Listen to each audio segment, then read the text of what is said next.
और मैं आपको सीधा उदाहरण दूंगा असली गुंडा कौन है। कल ही सीआरपीएफ के ऊपर गोली चलाने का काम तृणमूल कांग्रेस के गुंडे ने किया। याद करिए फेज 1 की पोलिंग, जहां एक भी तृणमूल कांग्रेस के गुंडा किसी को मार नहीं पाया, तब जाके सिर्फ 30 इंसिडेंट्स हुए, जो एक समय में 2021 में 700 से ज्यादा हुआ करते थे। 90% से ज्यादा पोलिंग हुई है।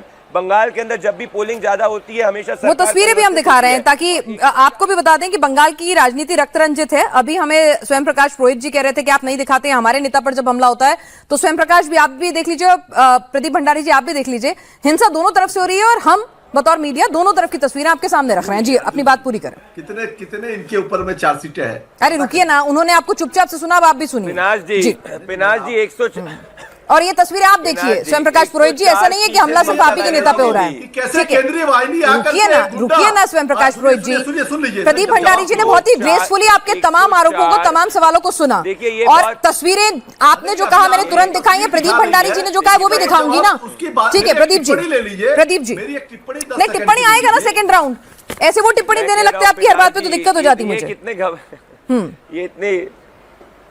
ये इतने घबराए हुए हैं, पता नहीं क्या इनके पैरों को नीचे से जमीन खिसक रही है, इसलिए। चलिए 104 स्पीच ममता बनर्जी ने दी है। मैं कहना चाहता हूं किसी भी एक स्पीच में आपने ममता बनर्जी ने अपना रिपोर्ट कार्ड देखे हुए देखा है? एक स्पीच में अपना रिपोर्ट कार्ड नहीं दिया है, क्योंकि उनको पता है कि इस बार चुनाव में उनके पास रिपोर्ट कार्ड देने को कुछ नहीं है। उनका रिपोर्ट कार्ड है पार्क स्ट्रीट के अंदर कैसे रेपिस्टों के साथ खड़ी रही। उनका रिपोर्ट कार्ड है आरजी कार के अंदर वो विक्टिम के साथ नहीं खड़ी हुई, परंतु वो एक्यूज के साथ खड़ी हुई। उनका रिपोर्ट कार्ड है कस्बा के अंदर तृणमूल कांग्रेस का गुंडा एक 24 साल की बंगाल की बेटी का रेप करता है।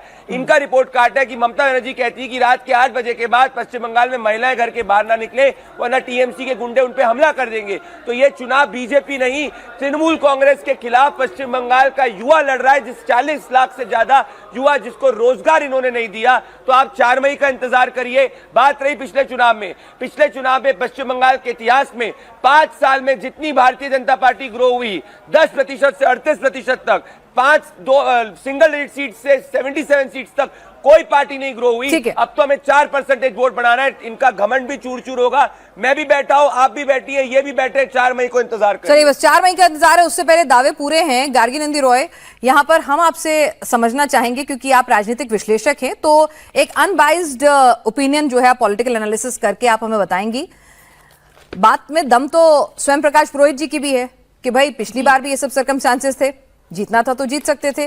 प्रदीप भंडारी कह रहे हैं पिछली बार आधी लड़ाई जीत ली थी, चमत्कार हुआ था 3 से 77 का, और अब तो थोड़ी लड़ाई लड़नी है, मतलब 77 से 148 ले जाना है, दुगना करना है। तो चमत्कार हो चुका है और अब की बार तो बस थोड़ी और मेहनत करनी है, हो जाएगा। जी आपका राजनीतिक विश्लेषण क्या कहता है? पिनाज जी नमस्कार।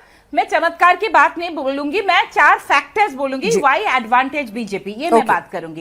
पहले बात तो सबको मानना पड़ेगा कि हिंदू वोट्स की कंसोलिडेशन हुआ है। तो पिछले बार के अगर हम नंबर्स से देखें कि 182 सीट्स जो थे, जो हिंदू मेजॉरिटी के सीट्स थे, उसमें 109 मिला था टीएमसी को, बीजेपी को 72। इसमें तो जरूर बढ़ने वाले हैं। और मुस्लिम वाले जो सीट्स थे 112 में 106 मिला था और 5 मिला था बीजेपी को। अभी इसमें क्या होने वाला, इस बार आप देख लीजिएगा, मुस्लिम सीट्स इस बार कुछ कांग्रेस और सीपीएम में जाएंगे। मालदा वालदा एरिया में कांग्रेस को कुछ सीट्स मिलने वाले हैं, तो मुस्लिम वोट स्प्लिट होंगे और हिंदू कंसोलिडेशन से उधर भी बीजेपी का नंबर्स बढ़ने के चांसेस है, 10-15, तो यहां पे चांस है। सेकंड फैक्टर जो एंटी एस्टैब्लिशमेंट जो फैक्टर है, अगर आप देखेंगे 2022 से हम क्या देख रहे हैं, पार्थो चैटर्जी, ज्योति प्रियो, अनुब्रतो सब लोग जेल में जा रहे हैं, 26,000 लोगों की नौकरी गई है।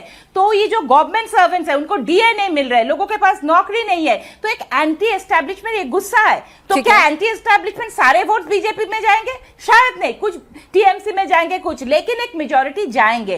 थर्ड फैक्टर जो कोई बात नहीं कर रहे हैं पिनाज जी, जो माइग्रेंट वर्कर्स, जो प्रवासी जो श्रमिक है, वो इस बार जितना वापस आया ना, एसआईआर का एक र्यूमर हुआ कि अगर वोट नहीं देंगे तो आपका नाम कट जाएगा बहुत सारा, और ये क्या लिखा है कि सारे माइग्रेंट लाके बीजेपी को वोट देंगे? काम क्या, बिहार में आए थे तो नीतीश और बीजेपी को वोट दिया था ना, कुछ देंगे टीएमसी को। ठीक है, नहीं, मुझे बोलने दीजिए। नहीं, बोलने दीजिए। पिछले 1 साल से आरएसएस ने बीजेपी चालित राज्यों में जो माइक्रो मैनेजमेंट किया, वो पता नहीं लोगों को कि कैसे जो बंगाली वर्कर्स है उनके साथ कैसे संपर्क बनाया गया है। सिर्फ उड़ीसा से 4,75,000 वर्कर्स गए हैं, तो इनके साथ जो संपर्क बनाया, आरएसएस क्या माइक्रो मैनेजमेंट करते हैं ना, लोग लगता है कि मोदी जी के फेस से जीतते हैं, लोग जमीन पे संघ के काम नहीं देखते। उनको समझाया गया कि अगर जो बॉर्डरिंग जो डिस्ट्रिक्ट्स है बंगाल के, उसमें क्या हो रहा है, और उनको समझाया गया है कि टीएमसी एंटी इंडिया है। तो ये लोग जो एक बहुत चंक 4,500 सूरत से गए हैं, ठीक है, तो ये जो लोग है ना, इनका एक मेजॉरिटी लोग बीजेपी को देंगे। Okay, and fourth and most important, इस बार जो छप्पा वोटिंग जो 12 बजे के बाद होता था, जो भूतों की वोटिंग होती थी, आपको अगर पता है इस बार 30 लाख के आसपास नाम निकल गए डेड वोटर्स। तो सारे जो डेड वोटर्स है हमारे बंगाल में, इतने सालों से सारे भूत टीएमसी को ही वोट देते थे। मान लीजिए 27-28 लोग डेड वोटर्स, तो उसमें एटलीस्ट 10-15 लाख की वोट तो टीएमसी को ही जाते थे, वो इस बार नहीं कर पाए। और इलेक्शन कमीशन ने इस बार बोल दिया है कि एक भी अगर वोटर जो फॉल्स वोटिंग कर रहे हैं उसकी 1 साल की सजा हो जाएगी। ठीक है, तो ये जो सारे फैक्टर्स है ना, जो सेकंड फेज है, ये एसिड टेस्ट है बीजेपी के लिए, क्योंकि 142 सीट्स मतलब अभिषेक बैनर्जी का बेस्टियन है। तो वहां पे, लेकिन वहां पे भी एक खेल कर दिया इलेक्शन कमीशन में, जो डायमंड हार्बर मॉडल है, डायमंड हार्बर के एडिशनल एसपी जो संदीप गौड़ आए और 4 और 5 लोगों की उसकी तो सस्पेंशन हुई, और कैसे पुलिस ऑफिसर्स की ट्रांसफर किया कालीघाट की, अलीपुर की।